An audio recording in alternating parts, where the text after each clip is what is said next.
And now, it's time for another Dice Tower review with Tom Vasel. I have somewhat of a reputation of being someone who's not a big fan of Stefan Feld, which is because I make a lot of jokes about him on my shows. But the fact is, some of his games I find are incredibly brilliant. I really like Bruges. I think Trajan is a very well-designed game, as is Castles of Burgundy. There are other of his games that I just absolutely hate for various reasons, and some that I'm kind of mediocre on. But the one thing I've always thought was pretty common was he has no theme in his games. The theme is the most lightly layered on. But I was really excited when I saw Aquasphere because I was saying, wow, this is a cool theme. Now, I fully expected the theme to not make sense at all, but I hoped. But that being said, I was hoping it was another cool game, one that I would enjoy, like Bruges. Let's check it out.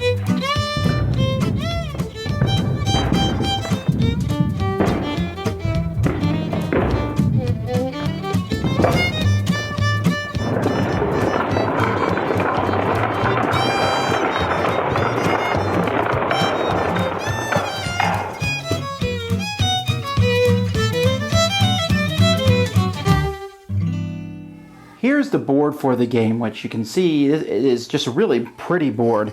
It's randomly made up of different sectors that are placed together, and each sector is slightly different. There's actually another board up here, and this one's as important as the rest because this board here is a scoring board and also a programming board. At the beginning of each round of the game, you'll take a card and you'll place these icons based on how this card shows them. So you can see this card shows that the white icon and black icon, purple icon go here. And so each round of the game that's going to change. And your engineers are going to start at the bottom. Now, during this game, players are going to take actions. And they're going to take actions in turn order, which is over here. And on your turn, you have two different actions that you can do other than passing. When you take an action, you can follow one of these two arrows. And when you do that, you're going to program a robot in that action. So if I go here, I'll program a robot for the green action. If instead I went here, I'd program a robot for the yellow action. Then from here, I can go here or here. Once I'm here, I could go here or here. You always have two options to go to. Once you're at the top, you basically don't have any more options to take, so you can pass, which will determine turn order for next round. Now, you'll start the game with one robot already programmed, but after that, when you program robots, you're basically going to place them in these different spots. And so that shows that robot is ready to be programmed and moved. You can also spend 3 time tokens to program a robot to anything you want when it's your turn.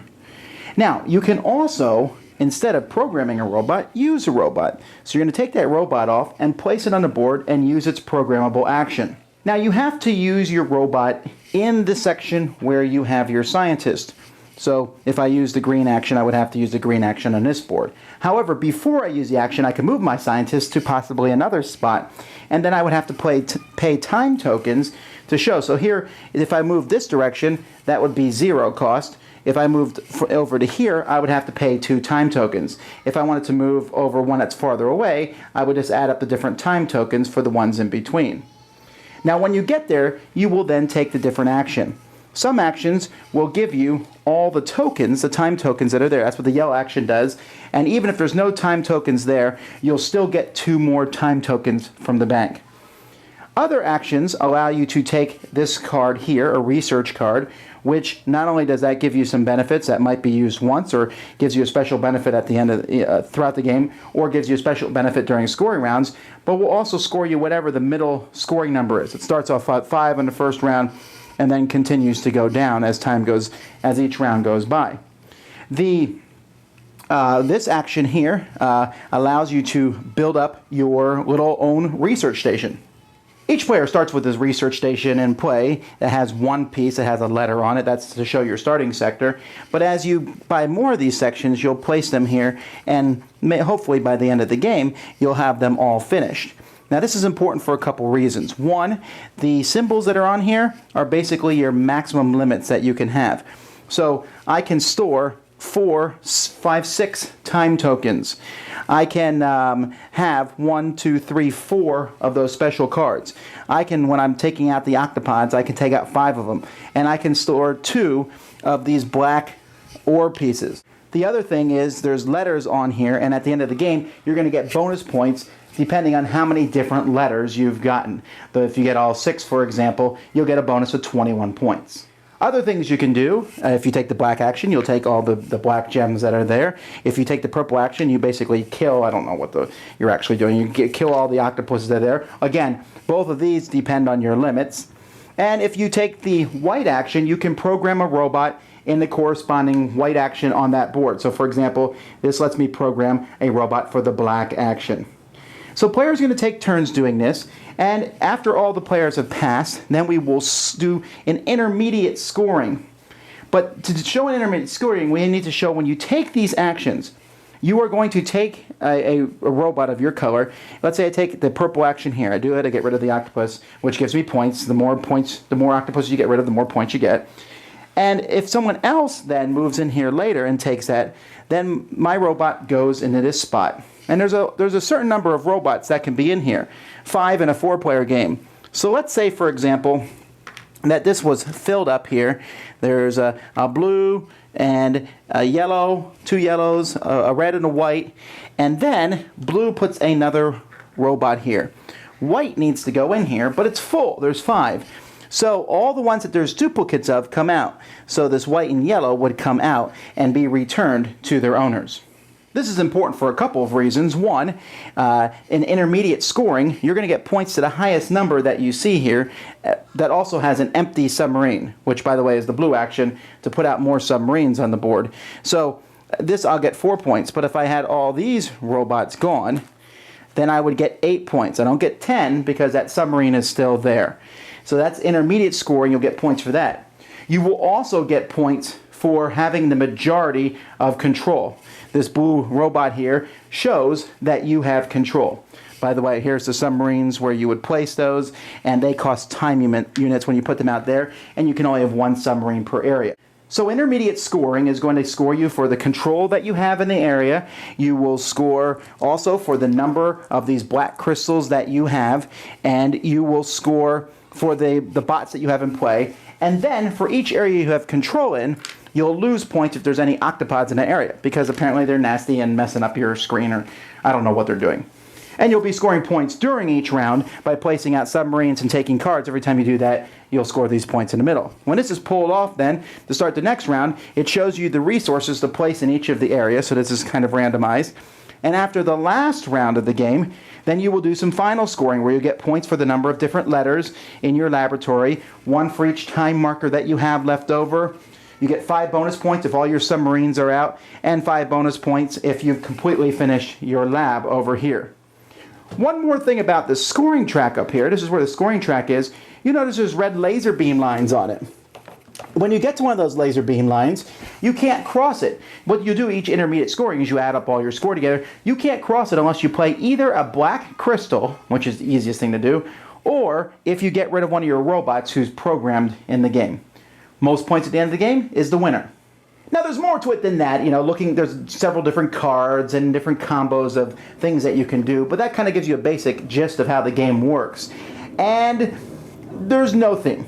0 at all. Now, that actually doesn't affect my opinion of the game at all, because I went in kind of expecting there to be no theme, but I have to say I'm disappointed because I really think this is a cool theme. But at no point did I feel like I was building a lab. The only time was like when you kill the octopods, or whatever you do to the octopods. Yay! Other than that, why am I paying time units to run around the station? Why does it cost no time units to move to my left and some time units to move to my right? Why can I only program robots a certain way based on my engineer? He can only go 2 different arrows. That was just not thematic at all. But it's pretty, beautiful, and I hate it. But again, not because of the theme. Now, Stefan Feld does a really good job of adding in a bunch of mechanisms into a game and making them interlock and work together and get lots of points. In this game, you do that, but what I felt like in this game was I felt like I was in a straitjacket the whole time. I wanted to do different things, but the programming of the robots was random. The way that the card comes out each time that's how they're done. And I want to do these 2 different things, but I can't do them both, so I can only go do this one. Then I have 2 options, and I guess I'll do that one, which cuts out the other option. And the whole time I just felt like, I can't do these things. Also, everything just felt very unconnected to each other. I'm putting a submarine out. Why am I putting that submarine out? Well, because if I get them all out, I get some bonus points. And if I put the submarine out and I get some robots out, I'll get some points each round. Huh? And then there's the whole controlling an area, which is basically the last guy to take an action in each of the areas. And then there's the 6 points for the letters at the end. Why do you get 6 points for having 6 different letters? There's all these different ways of scoring points, but they just felt interconnected. And it's really easy for one person to pull off a fairly decent lead, and it's hard to catch up to them because the majority control of the station gives 6 points each round if you have majority control. Well, if the same person gets that twice, which is possible based on how the play works out, they can do really well. Now, all this can be mitigated, I'm sure, by good play. All right, I'm not going to argue that, and I think some people will find some great fascination with how this game works. You can check out Ryan Metzler's review of the game. He's very, very enthusiastic about this game. This is up his alley. But I'll tell you right now, this is actually one of my least favorite of Stefan Feld's games at this point, because the whole time I was sitting there going, I want to do this, but I can't do this. I like to move here, but I don't have enough time tokens to do that. I like to do that, but I didn't program my robot ahead of time to do that. I need to get I need to get my submarines out on the board, but to do that, I need to move over here. I had to be thinking so far ahead, and because the theme is gone, to think ahead is like putting a bunch of mechanisms in a row, and there's no thematic flair to them. There's always games where I joke about you trade this for that, for this, for that, but those games often make sense on how all those interconnected things. Of course, I'm going to trade, this thread to get some cloth, which I then will trade to get some shirts, which I then trade for money. Okay, that has this corresponding thread. Here, the stuff just didn't seem connected at all. So it's just a bunch of mechanisms thrown in a box, and that didn't interest me if they don't flow together well at all, which they didn't for me. Also, that scoring the lasers, you can't pass a laser unless you play a black crystal or get rid of a robot, makes no sense at all other than artificially stop you from scoring a pile of points unless you get the black crystals. I don't know.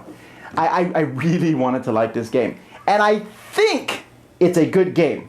I must. Ryan Metzler likes it, and other people have spoken very highly of it. But wow, I'm not playing this again. It was just not enjoyable. 2, 3, or 4 players. 2 players was faster, but it just felt like the whole time, the many things I wanted to do, and it was like, no, can't do that, can't do that, can't do that. Okay, I'll do this. And you could have done that if you had planned for it 6 turns ago. Oh. That's work for me, and therefore I play games kind of have fun, so not as enjoyable. I'm sure some of y'all will like it, just not me. Dice Tower Judgment, I'm sure it's a good game, but I hate it. Thanks so much for watching the Dice Tower videos. Find more great videos and reviews, as well as our top-rated audio podcast at Dicetower.com. You can also find other great shows at Dicetowernetwork.com. I'm Eric Summerer, and you've been watching The Dice Tower. The Dice Tower is sponsored by Cool Stuff Inc., where you can find great games for great prices. Cool stuff in stock. Check them out at CoolStuffInc.com. Shut the door.